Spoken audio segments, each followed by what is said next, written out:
sensory deprivation tank. So you guys voted for it. Those of you on Instagram, if this is your first time on the channel, thank you so much for clicking on the video. But let's get straight into it. So today I'm going to be vlogging the experience. I'm just going to make a quick intro here explaining what I expect and my past experiences with the tank itself. So the first time I've gone, well, not the first time, one of the most recent times was about 2 weeks ago. I went over to Venice for the float lab out there. And I'm not gonna lie, it wasn't like the most enlightening experience. I was very monkey mind, you could say. My mind was literally going everywhere. And I kept sitting up, coming down, water out of my eyes. I was cleaning my eyes. And yeah, overall it was a decent experience, but I didn't get much out of it. I didn't walk out thinking, damn, that was life-changing, for sure. For sure, it was just a normal experience. So the second time I went, which was about 4 days after that, I went to the one in Westwood. It was again 2-hour session, and for about the first hour, 90 minutes, same thing. Very scattered mind, unfocused, impulsive, looking around. And this is, you know, I meditate regularly, so it's like, okay, I'm not used to the whole aspect of there's no senses involved. I mean, it deprives you of the senses to the highest degree, meaning you don't feel your body to a certain extent because the water is the same temperature as your body, and so is the air. So you're deprived of the senses. You can't see because it's all black, and you're just laying there. When you really just sit still, it's just like, whoa.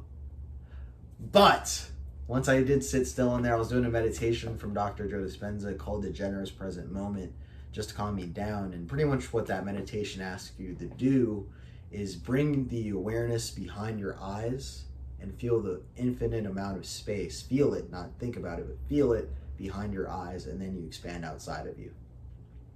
And what that does, there's convergent, divergent, convergent focus. I forget which one is the broad one and the narrow one, but when your brain goes into a broader focused perspective and a view, the brain waves in your brain start to slow down. We operate in beta day to day. And then there's alpha. That's when you're like watching TV, watching a movie, or reading a book, sometimes reading a book. You're just in a very calm state. You're more suggestible, and you start to enter your autonomic nervous system, your subconscious. And then there's theta, which is like literally right before sleep. It's like you're kind of awake, your body is asleep, and your mind is awake. But it's very dreamlike. And then there's delta. You can be conscious in this state, but it more often happens when you're in deep sleep. So that's the point of doing it. You lower your brain waves and you calm down. I've calmed down. The moment I did this, I felt energy from my lower centers shoot up into my heart. The moment I reached my heart, I felt amazing, by the way. I felt great. And I just felt a liberation of energy. Once that happened, I felt a point of stillness. I felt two halves of my brain, both halves of my brain connect because they're now working in coherence. My heart started beating in rhythm with my brain. It's weird to explain. And I just felt really good. I felt connection to everything, and the separation between me and everything else went away. Really cool stuff. Had some insights about my life, but not many. It was mainly just a still point. And then from there, time and space was kind of just like washed away. Felt like 5 minutes, 10 minutes. I'm sure it was at least 30 in there before the guy came knocking on the door. So I expect something very similar this time when I go. I have set some intentions. I want to connect back to my inner child, find out why I'm suppressing certain things and what I'm suppressing. And again, why I'm suppressing these things. I feel like I have been. So I just want to do some healing there and uncover some things I've suppressed over the years. Because you have to keep in mind, like I was talking about brainwaves earlier, when you're from ages 0 to 7, you are in pretty much delta and alpha brainwave states. Delta, when you're a really, really young child, theta, and alpha. When you're in these states, you're more suggestible. So when you're watching TV and you're getting certain images, you know, it's going straight to your autonomic nervous system, meaning it's getting programmed into your mind if you're not questioning every single thing that goes into your mind at that point. You know what I mean? So we were programmed with a lot of beliefs growing up from 0 to 7. So this is where you get like beliefs of like money's the root of all evil, you know, girls cry, men don't, and all this crazy shit, you know, going to school and all this stuff. So a lot of the things I picked up from that age, I want to find out what that is so I can rewire what doesn't serve and keep what does. So yeah, I'll keep you guys posted. Make sure to stay in tune with the video, and I appreciate you watching. All right, so we're here in Westwood with my boy Henry over here, only showing his top half per request. Yeah, we're actually walking up to Float Lab right now. We're like 5 minutes before the appointment. It's right up the street. Let me show you guys. Right up here. I'll make sure to show you guys the inside when I'm there. Here we are, Float Lab. All right, let's ring the doorbell.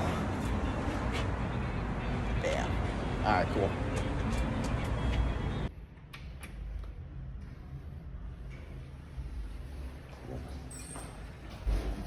What floor are we going to?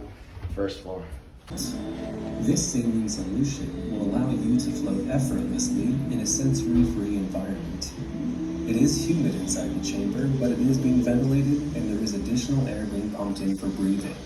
In a moment, an attendant will be sure to leave your shoes underneath the chair outside of your room to indicate you are still here.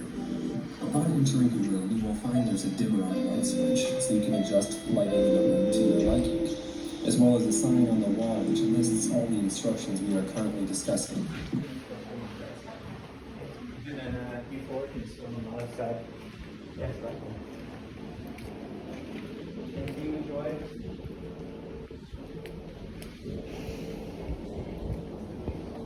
All right. Good luck, guys. Whoa.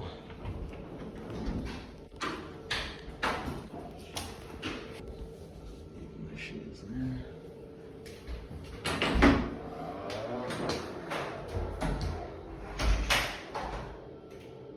Cool.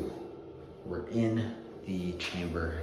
I got the blue one, my boy got the red one, so it's pretty convenient. His favorite color is red, mine is blue, so synchronicity. Go inside, heading out. It was exactly what I wanted it to be, in a way I at least expected. And I'm heading out. Float Lab Westwood.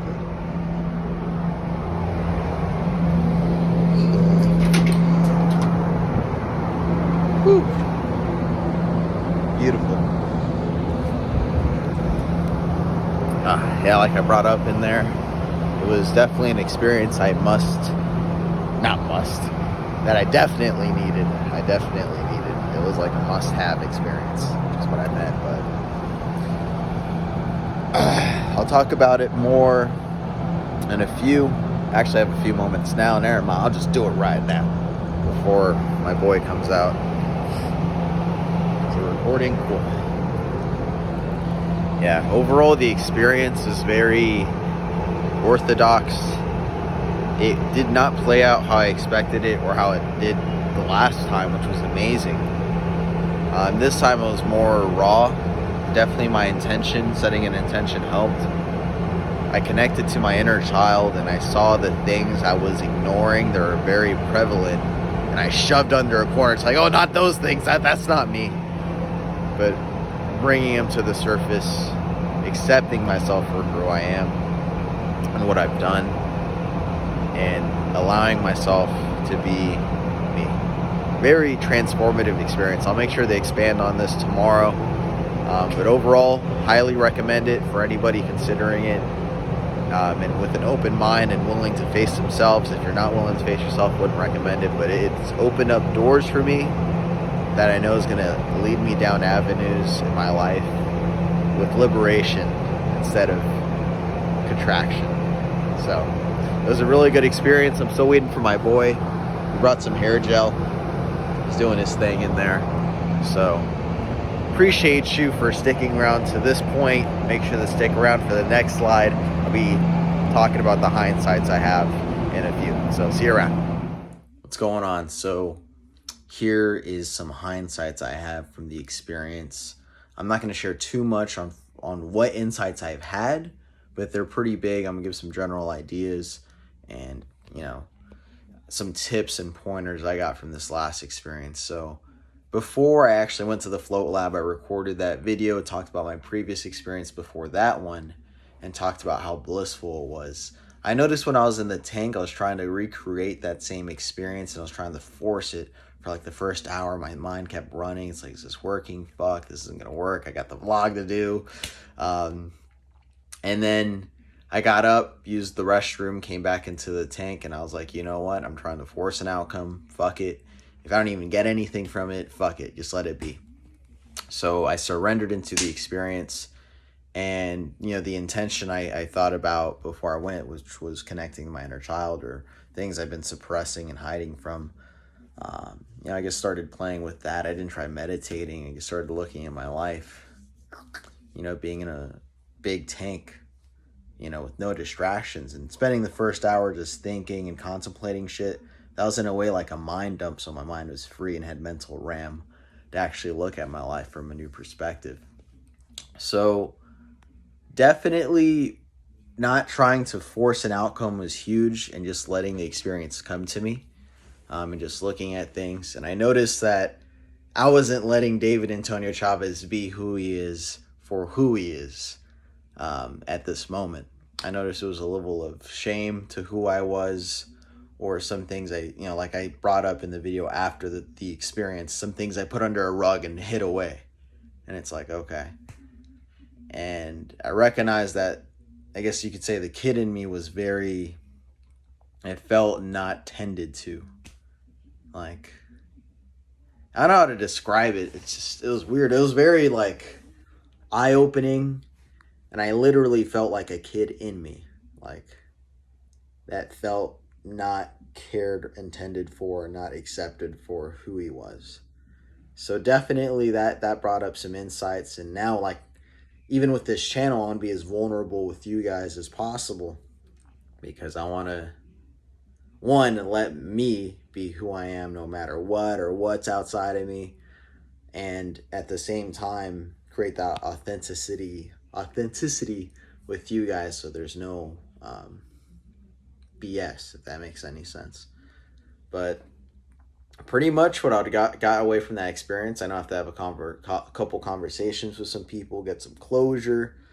You know, I guess forgive some people, forgive myself for a few things, which I have. I did a lot yesterday. And just a lot of things like that, and just owning where I am, who I am, and taking full responsibility for where I am in my life currently. Because I even recognize that you can't change who you are until you accept where you are and own it. And I think that last part I just threw in there is key, and own it.